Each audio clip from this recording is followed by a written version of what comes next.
So I do think they have to adapt, and if they don't, I do think distribution co-ops have an obligation to exit, to fulfill their members' expectations and requirements. John, that's what we're formed for, the members. And this tail wagging the dog that's occurred, right, where the generation transmission co-op is dictating to the distribution co-op what's good for us. It doesn't work anymore.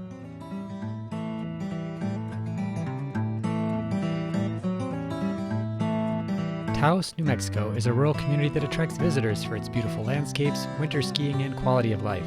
The town and surrounding communities will also receive 100% of their daytime electricity from local solar projects starting in 2022, en route to carbon-free electricity in 2030.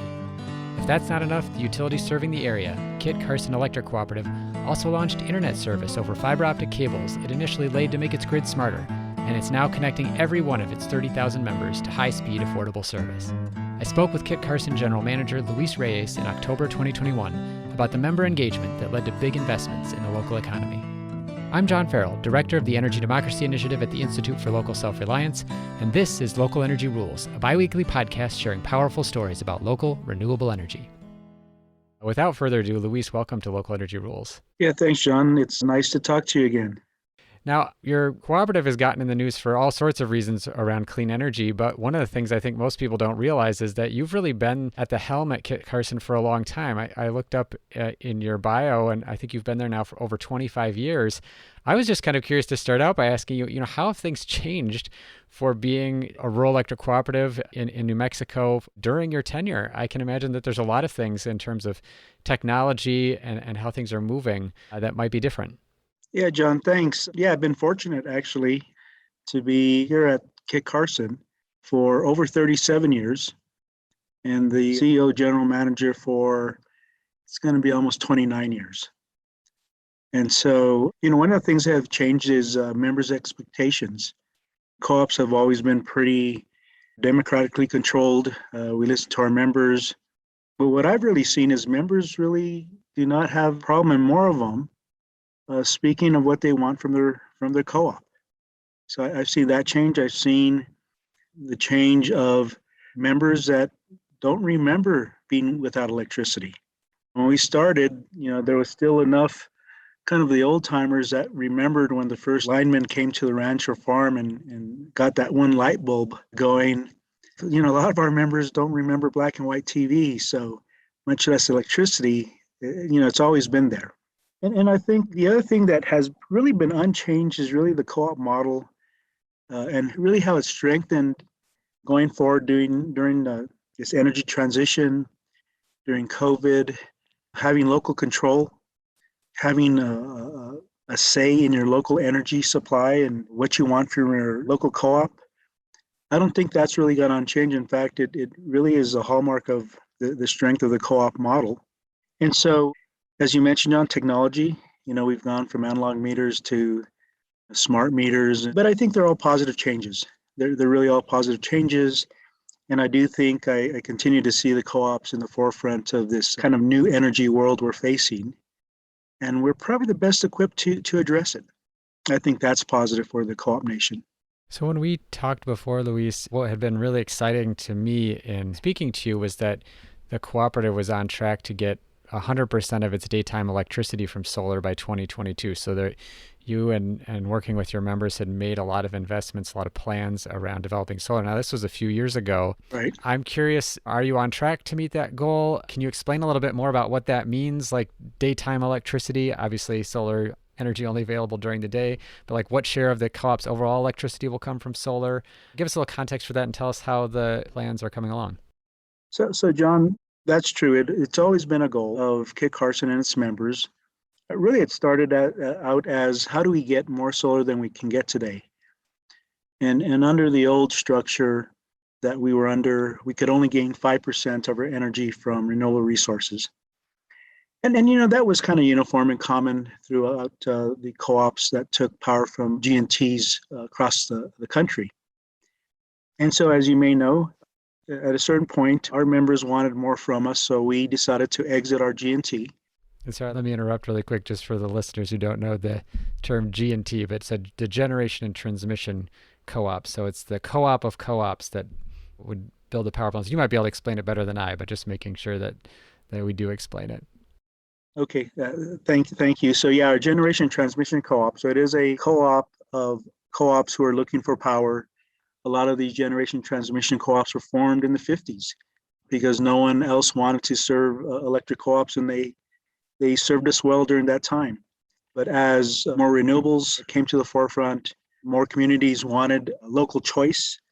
It was Kit Carson's opinion that the generation transmission model, as good as it was, just couldn't keep up with the changes and the expectations our members had with Kit Carson. And to be honest, we weren't sure if they were able to make that change. And so we decided to exit from our generation transmission co-op. It was what I would call amicable.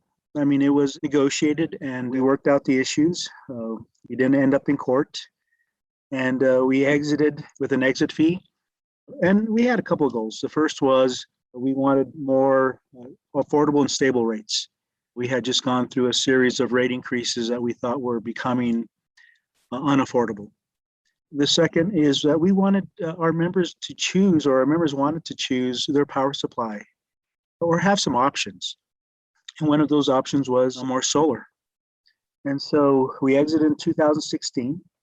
We had several meetings with our members, but after the exit in 2016, we established a co-op goal of 100% daytime solar, and that we're going to hit it by 2022, which ironically was the same year that we would finish paying off that big exit fee that we negotiated with a generation transmission co-op. So you fast forward, and we're going to do it we're going to do it through a DER. We're going to distribute it. It may cost a little bit more, but it was the members' feelings that everyone wanted their solar facility in their community.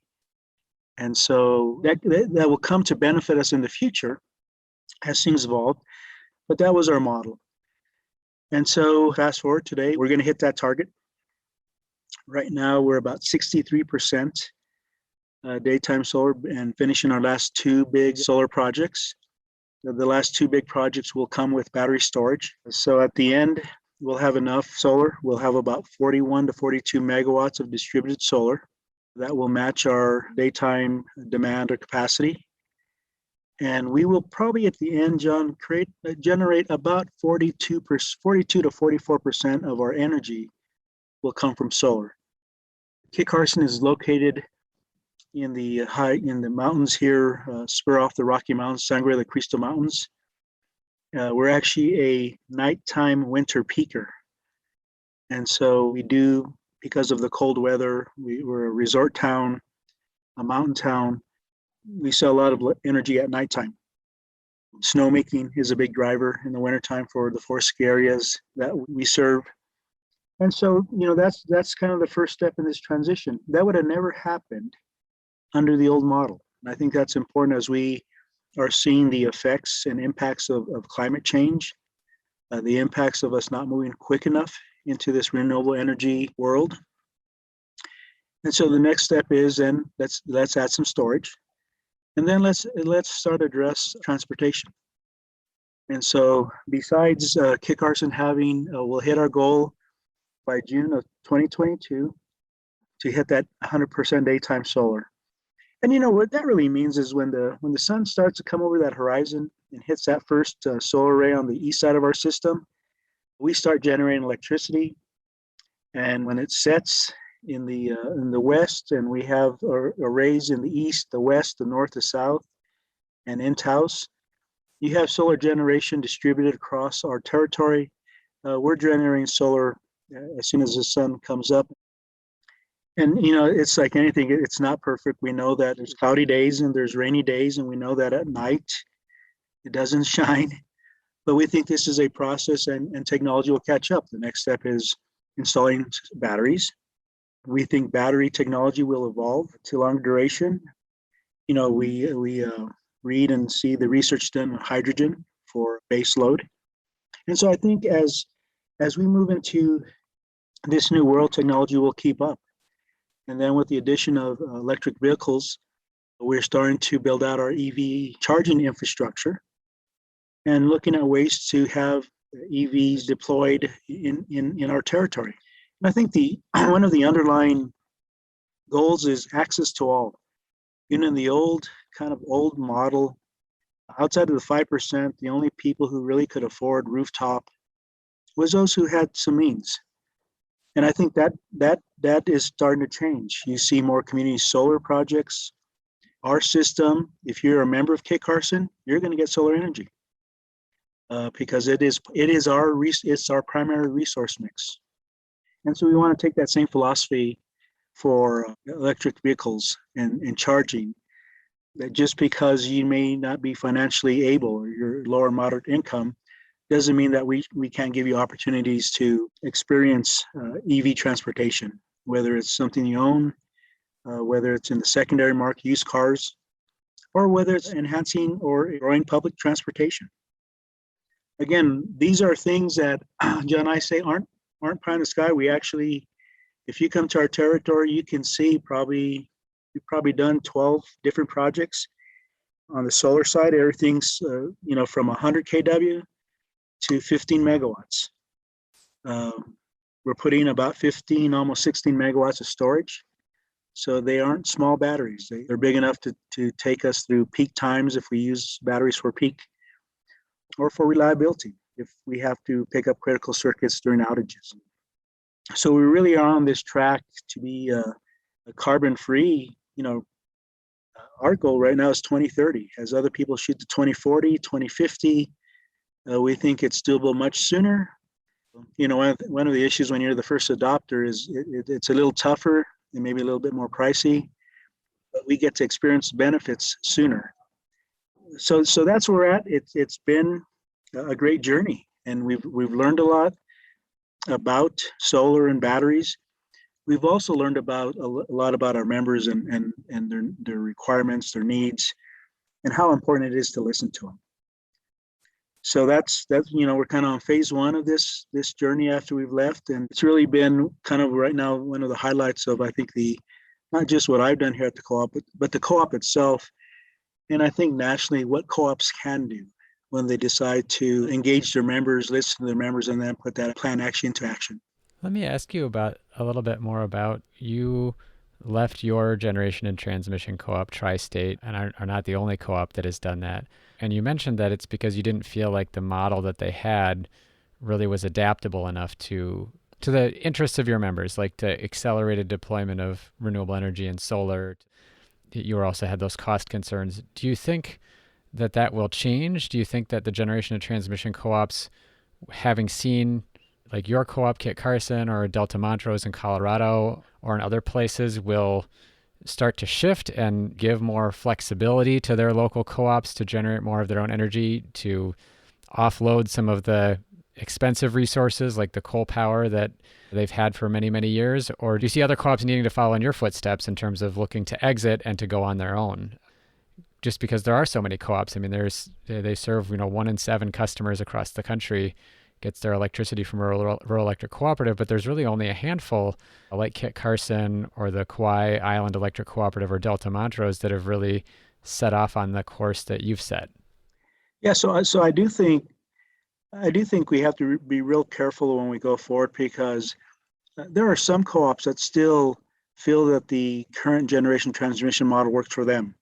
I mean, if we're really talking about flexibility, and there's some co-ops that still think that the generation transmission co-ops is the best way to aggregate power, then I think they have to do what they need to for their members. I do, though, see a growing sense of a lot of co-op members through a lot of co-ops I talk to that do want change, because their members are, as I mentioned, we're not unique in having a younger demographic.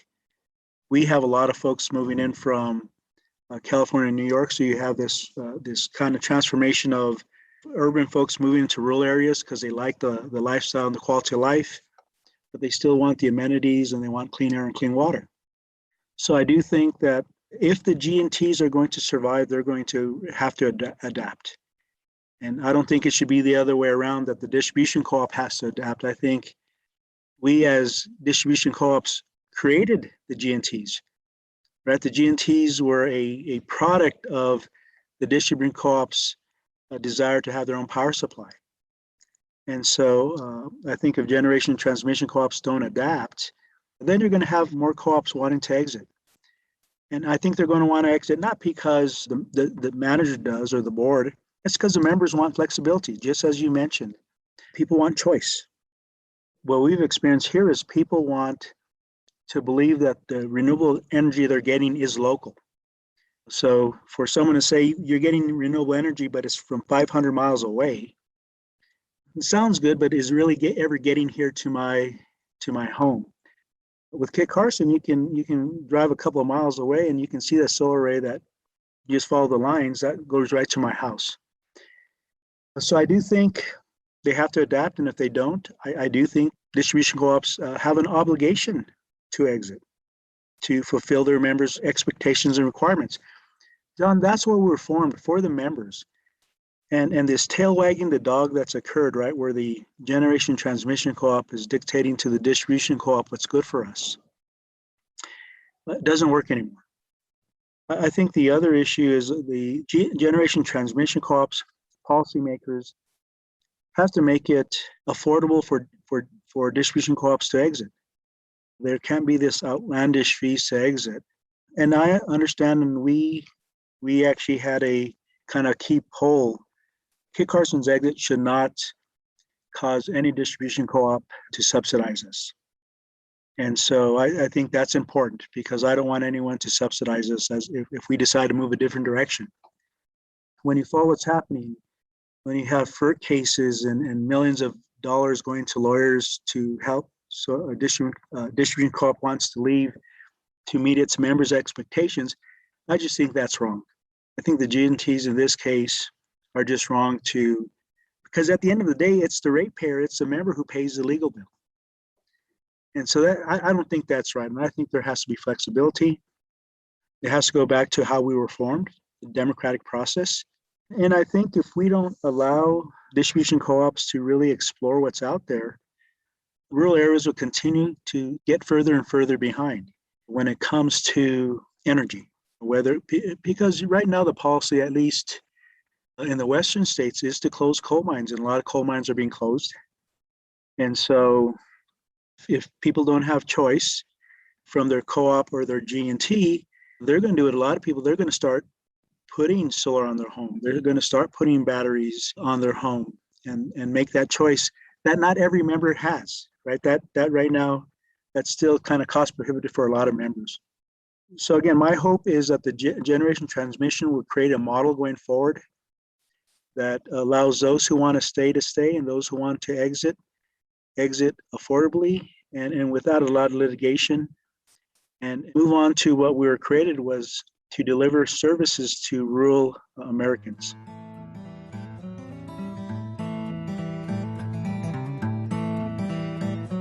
We're going to take a short break. When we come back, I ask for more detail about the benefits of distributing their solar projects. We talk about the cooperative's foray into affordable broadband internet access, and Luis shares his #1 recommendation for other rural electric cooperatives. You're listening to a Local Energy Rules interview with Luis Reyes, General Manager of the Kit Carson Electric Cooperative in northern New Mexico. Hey, thanks for listening to Local Energy Rules. If you've made it this far, you're obviously a fan, and we could use your help for just 2 minutes. As you've probably noticed, we don't have any corporate sponsors or ads for any of our podcasts. The reason is that our mission at ILSR is to reinvigorate democracy by decentralizing economic power. Instead, we rely on you, our listeners. Your donations not only underwrite this podcast, but also help us produce all of the research and resources that we make available on our website and all of the technical assistance we provide to grassroots organizations. Every year, ILSR's small staff helps hundreds of communities challenge monopoly power directly and rebuild their local economies. So please take a minute and go to ilsr.org and click on the donate button. And if making a donation isn't something you can do, please consider helping us in other ways.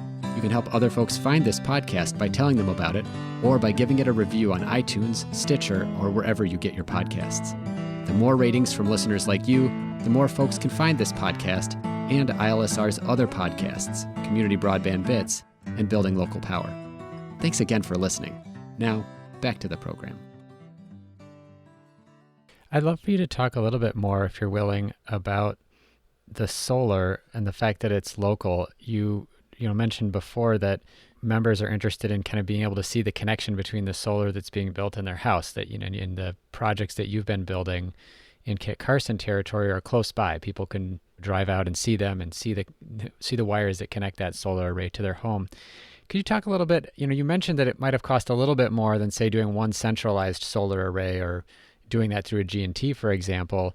What were some of the things that members were interested in? Are there economic benefits kind of that aren't on the utility bill necessarily that you can account for? Are there things like resiliency or reliability benefits, again, that don't necessarily show up on the bill that were things you were thinking about in building solar out in that way?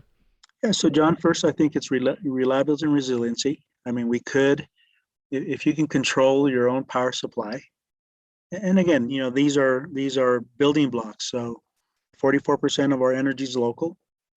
So during the daytime, if there's a system issue, we can control that. We can continue to deliver energy. Since we live in the mountains, we're really concerned about fires, forest fires, and having power lines run through there and having to shut down power so that firefighters can fight that. With the way we're designing our system, we can actually shut down the lines and still have power because of solar and batteries to at least take care of critical infrastructure during those times. So it starts to bring in resiliency, helps us kind of attack these emergencies that come to us. Economic development. One of the things that we decided is that we were going to build these locally with local contractors. And so we got the local developers in a room, asked them if they could partner together to build it. And 4 came into the room, 3 left as partners. And so for the past 6 years, we've had local people building our arrays, which helps the economy, keeps people working. But we've also been able, these companies now are able to export their skills to other parts of the Southwest. So it's created an economic development. John, you hear a lot from policymakers, even from power suppliers saying, well, they're temporary short-term jobs. Well, they may be, but if you work 6 months here and 6 months there and 6 months, all of a sudden you've worked 2 years at 4 different jobs, but it's the same skill set. That's no different than someone building a house. Once you build a house, you have to move on to the next house and the next house. So construction has always been kind of temporary, permanent. And so it's brought that economic development aspect. It's brought us a kind of a marketing tool. If we live in the Rockies and our tourism is based around clean air, clean water, making sure we have sufficient snow to ski, what better energy supply than to have solar energy supplying the energy to ski areas and to schools and to businesses. So there was a lot of factors and a lot of benefits in building distributed solar. Because of our grid, if I lost a solar array, let's say on the east side, I can serve it from the west side through our transmission lines. And so it does give me now some redundancy with the solar facilities. It also allows us the ability to island, or, we in essence are creating a microgrid.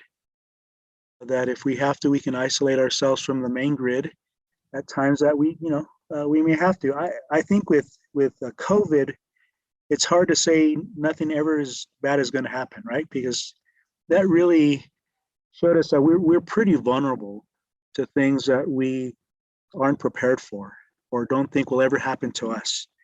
And I think we have to think that same way when it comes to operating a utility now. You could have a fire that you didn't have before, and how are you going to handle that? You could lose a power plant, and how are you going to handle that? Those things happened. So yeah, I think it's just not getting clean energy, and it's not getting clean energy that's affordable. It's all these other benefits that the community gains, everything from resiliency to economic development and everything in between.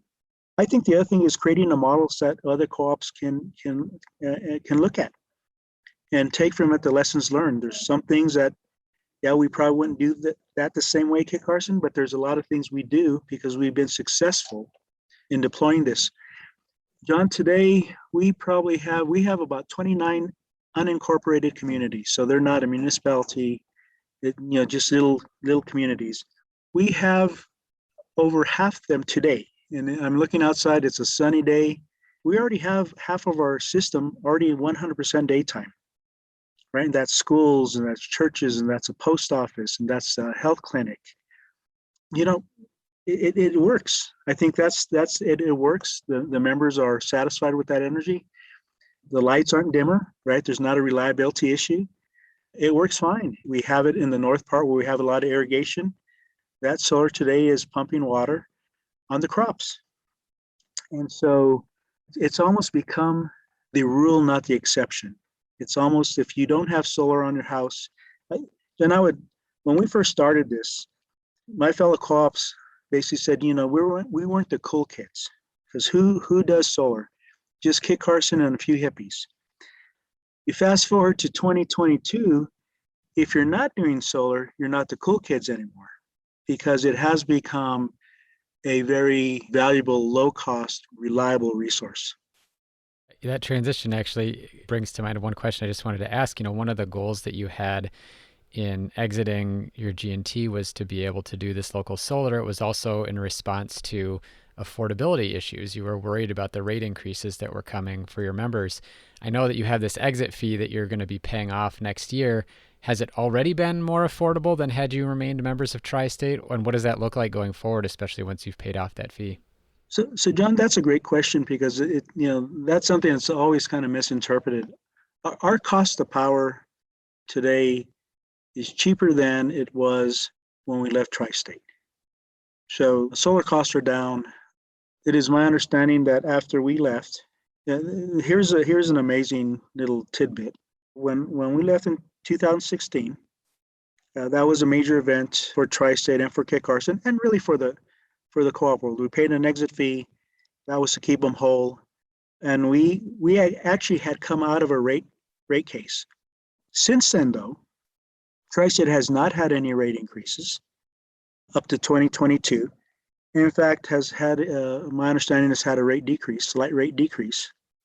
And again, I suspect that with the exit of Kit Carson and the exit of Delta Montrose and the potential discussions of other co-ops wanting flexibility, price stability, and the threat that other co-ops would exit if Tri-State did not continue to raise their rates, because we didn't get any big loads that would stabilize that out.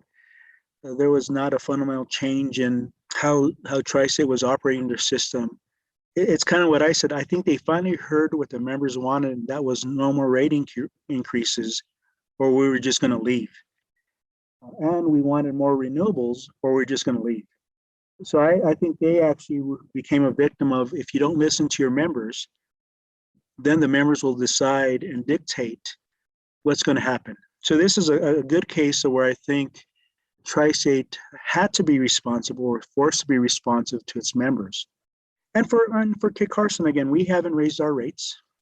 Our cost of power from Guzman Energy is lower than it was with Tri-State. We'll pay the exit. When we pay the exit fee, that will be done basically forever, right? So our members will see a decrease. I think the one area that we really are focusing now is on transmission. Because when you look at the whole energy picture and you want to move renewable energy, let's say solar east and wind west, you need a transmission system to do that.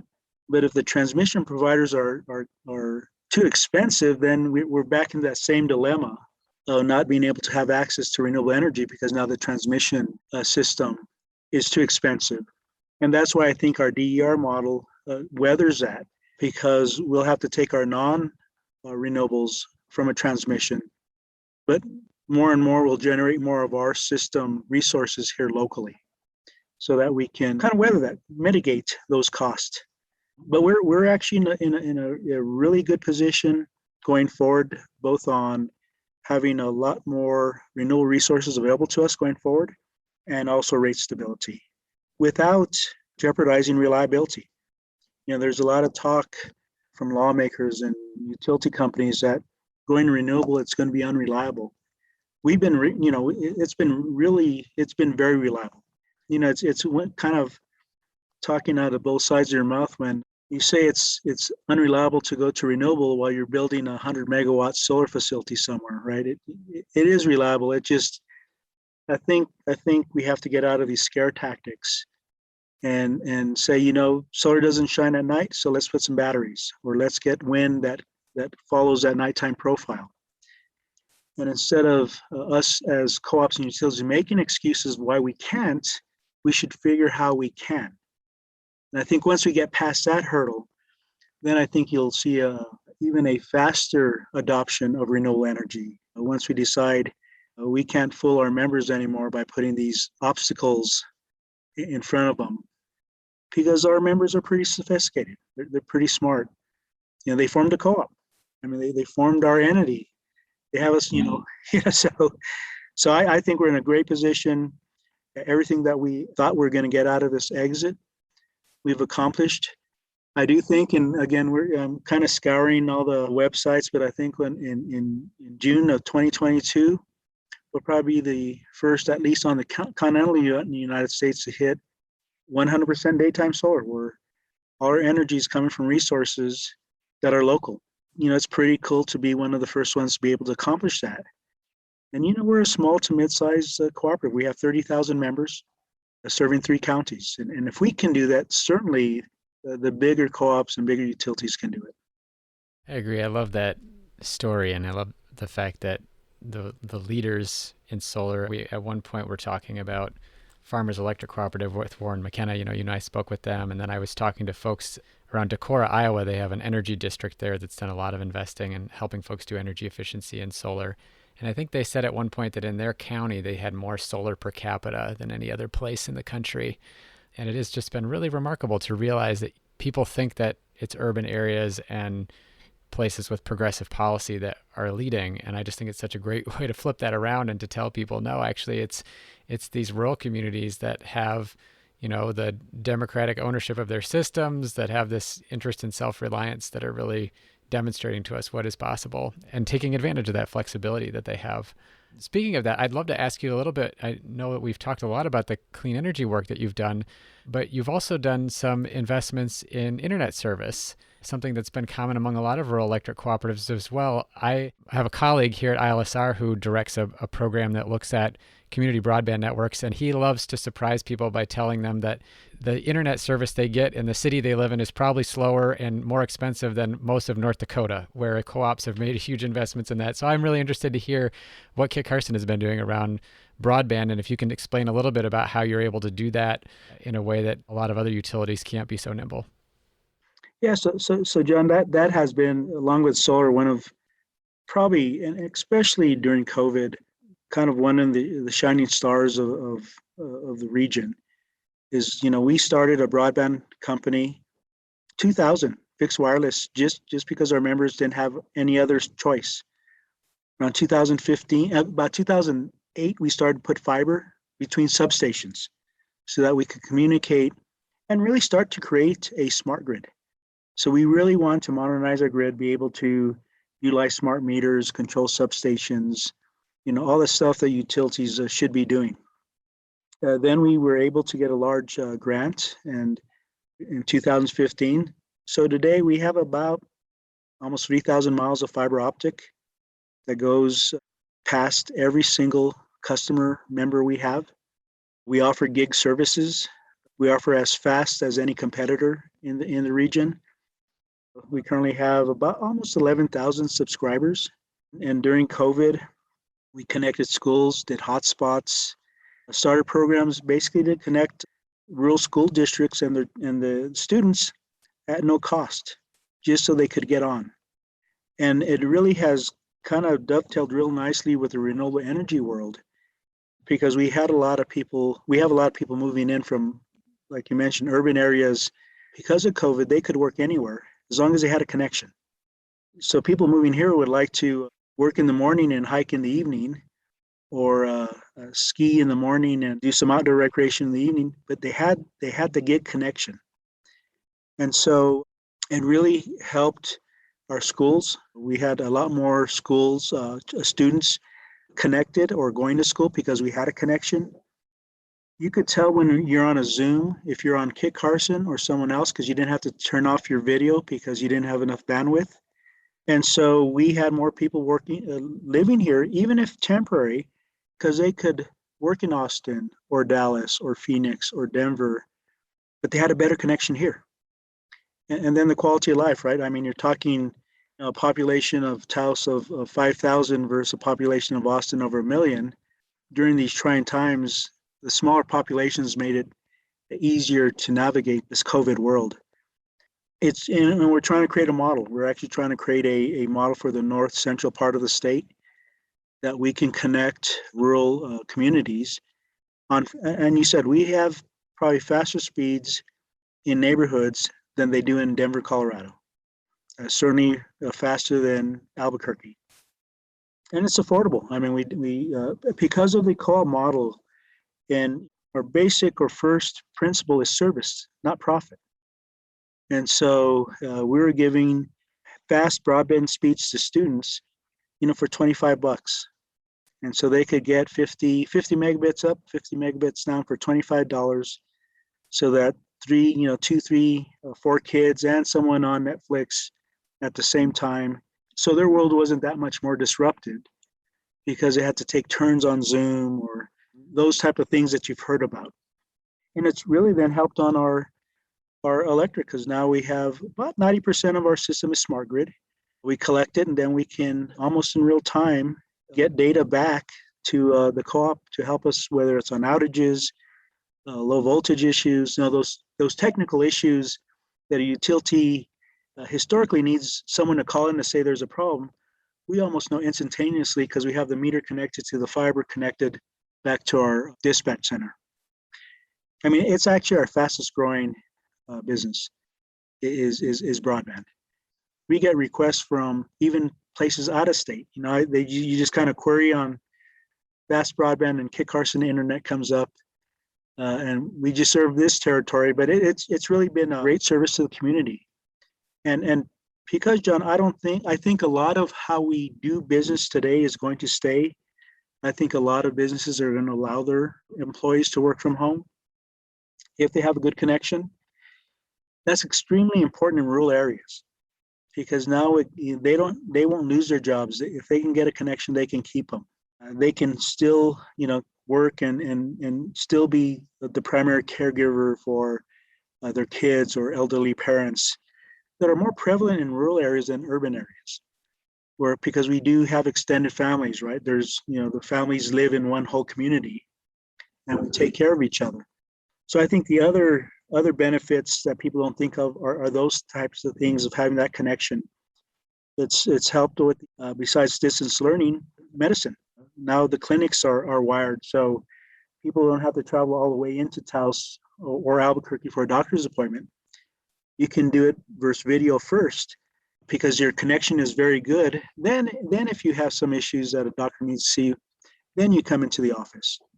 So it saves both time and money and peace of mind because you can do it instantaneously. So there's a lot of other benefits that this broadband has brought. And I think broadband is going to become a utility, just like electric. People are not going to tolerate not being without it. In fact, I probably get more broadband calls if there's an outage than I get electric calls. And even though they know you need electricity for broadband, some people just haven't connected those dots yet. That's okay. And I think it's helped us, on our exit because when it's given us more time since we have to take care of our own power supply. We're, not being part of a GT really takes a lot of energy. I think I got probably 3 to 5 more days of work than having to deal with power supply issues and the politics around power supply that I really cannot pay attention to members and their needs, such as a broadband and how to expand those services. I'd love to just wrap up by asking you about how you think other cooperatives can kind of follow in your footsteps and what barriers you think they might have to overcome. Obviously, having an example is one of the most important things, and you have that in terms of both the way that you've done local solar and broadband. What advice do you have for general managers of other co-ops or members of other co-ops that hear about what Kit Carson has done? I think it's really that member engagement. And I think breaking down the old model of, when you deal with members and give them 10 reasons why we can't do what you just asked us to do. I think that's foundationally, that's the key. If you visit with your members and you understand what their issues are, really understand, not just hear it to go to a meeting and says a bunch of members want this, and then develop solutions where it's interactive with the member.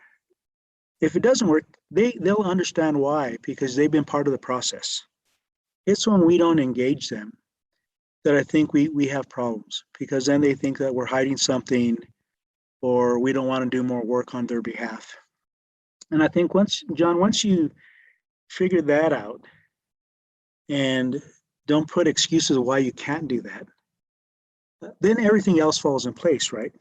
But if you don't have a good communication tool with your members, a good rapport, then what generally happens is the members are going to decide to do what they want without you. And so I think that's a key, because it may be staying with the G&T when it comes to power supply. So it may be the reverse, where you have members saying, hey, let's do what Kit Carson's doing. And after you have a good discussion with the members, they may say, we want to stay. Maybe we're not ready for that yet. So that's what I mean by not put obstacles, because the first thing we do is right away think that they want to leave. Some may not want to leave. They just want to have a good dialogue, to make sure that you're doing, me as a manager is doing what's in their best interest, really not what's in my best interest. And I think you do that, then anything else you guys want to do, anything from energy efficiency to solar, then becomes actually pretty easy, because you have the support of the community. And if things don't go well, you have a big support system that you just go back and says, okay, this really didn't work that way. Let's retool and let's do it this other way. And I think that's key. It's pretty simple. That's what we did. We just talked to our members a lot. We listened to them, probably more than talking. And right now they're saying we're not moving our solar fast enough, right? We've moved, I think, pretty fast in 5 years. But it's good to have those type of problems, right? When they're saying you're not putting out broadband fast enough, Luis, or you're not putting out solar fast enough. We like what you're doing, but you're not doing fast enough. Those are good problems to have. For sure. Well, Luis, thank you so much for taking the time to talk with me. I just find the story of what Kit Carson is doing so inspiring in terms of really living up to the cooperative model, as you say, and being engaged with your members. A really important lesson, I think, for folks who are in the co-op world about how they can do what their members want, whether or not that's, as you say, exactly what you guys are up to or something else. So thank you again for taking the time. I really appreciate it. You're welcome, John. Always nice to talk to you. Thank you so much for listening to this episode of Local Energy Rules with Luis Reyes, General Manager at the Kit Carson Electric Cooperative, serving communities in northern New Mexico with 100% daytime solar energy starting in 2022. On the show page, look for links to the Kit Carson Cooperative's clean energy and broadband programs, as well as stories about its separation from Tri-State Generation and Transmission Cooperative. On our website, you can also find ILSR's research on rural electric cooperatives, including a 2014 report and several stories and podcasts about the struggles of cooperatives to live up to their democratic principles and several successes. Local Energy Rules is produced by myself and Maria McCoy, with editing provided by audio engineer Drew Birschbach. Tune back into Local Energy Rules every 2 weeks to hear more powerful stories of communities taking on concentrated power to transform the energy system. Until next time, keep your energy local, and thanks for listening.